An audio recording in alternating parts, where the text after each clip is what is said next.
ನಿಮ್ಮ ಮನೇಲೂ ಮಕ್ಕಳಿದ್ರೆ ಅವ್ರಿಗೆ ಏನಾದ್ರು ಹೆಲ್ದಿ ಡ್ರಿಂಕ್ಸ್ ಕೊಡಬೇಕು, ಅದಕ್ಕೆ ಏನಾದ್ರು ಹೆಲ್ದಿ ಆ್ಯಡ್ ಮಾಡಬೇಕು ಅಂತ ಅನ್ಕೊಂಡಿದ್ರೆ ನಾನಿವತ್ತು ಮಾಡ್ತಾ ಇದ್ದೇನೆ ಡ್ರೈ ಫ್ರೂಟ್ ಪೌಡರ್. ಸೊ ಆ ರೆಸಿಪಿ ನಿಮ್ ಜೊತೆ ಶೇರ್ ಮಾಡ್ತಾ ಇದ್ದೇನೆ. ತುಂಬಾನೇ ಈಸಿ ಆಗಿರೋ ಹೆಲ್ದಿ ಆಗಿರೋಂಥ ರೆಸಿಪಿ, ಬನ್ನಿ ನೋಡೋಣ. 100 gram makhana, 100 gram cashew, 100 gram walnut, 100 gram pistachio. ಇದು ಶೆಲ್ ರಿಮೂವ್ ಮಾಡಿರೋ ಅಂಥದ್ದೇ 100 ಗ್ರಾಮ್ ತಗೊಂಡಿರೋದು. 100 ಗ್ರಾಮ್ ಆಮಂಡ್, ಮತ್ತೆ ಇದು 2 ಪಂಪ್ಕಿನ್ ಸೀಡ್ ಮತ್ತೆ ಸನ್ಫ್ಲವರ್ ಸೀಡ್ ತಗೊಂಡಿರೋದು 50-50 ಗ್ರಾಮ್. ಪ್ಯಾನ್ ಬಿಸಿ ಆದ್ಮೇಲೆ ಅದಕ್ಕೆ ಒಂದೊಂದು ಇಂಗ್ರೀಡಿಯೆಂಟ್ ಹಾಕಿ ನಾವು ಡ್ರೈ ಫ್ರೈ ಮಾಡಬೇಕು. ಫಸ್ಟ್ ಮಖಾನ ಹಾಕುವ.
I see it.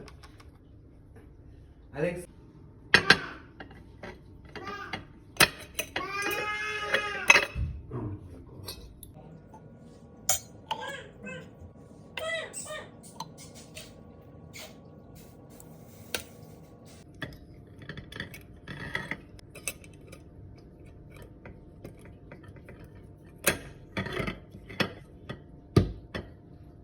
ನನ್ನ ಡ್ರೈ ಫ್ರೂಟ್ ಪೌಡರ್ ರೆಸಿಪಿನ ನೋಡಿದ್ರೆ ಹೇಗಿತ್ತು, ನೀವು ಟ್ರೈ ಮಾಡಿದ್ರೆ ನನಗೆ ಕಮೆಂಟ್ ಮಾಡಿ ತಿಳಿಸಿ. Thank you.